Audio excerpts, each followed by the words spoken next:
दिल्लीत अखिल भारतीय मराठी साहित्य संमेलनाचा समारोप. उपमुख्यमंत्री एकनाथ शिंदे आणि अजित पवार यांची उपस्थिती.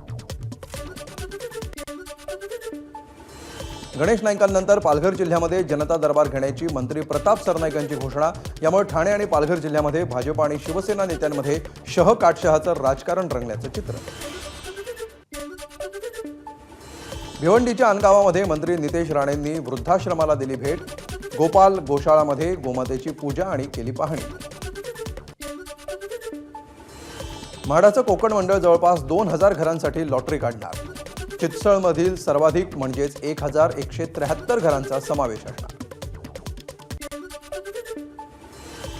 सिंधुदुर्गच्या करोळ घाटामध्ये पुढील 15 दिवस प्रायोगिक तत्वावर वाहतूक सुरू करणार. दुतर्फा वाहतूक सुरू करण्याबाबत 10 मार्च नंतर निर्णय घेण्यात येणार. जिल्हाधिकारी अनिल पाटील यांची प्रतिक्रिया. पालघरमधील वाड्याच्या पालीमध्ये बनावट नोटांची अदलाबदल. सापळा रचत तिघांना वाडा पोलिसांनी घेतलं ताब्यात. आरोपींकडून 13 लाखापेक्षा अधिक बनावट नोटा जप्त.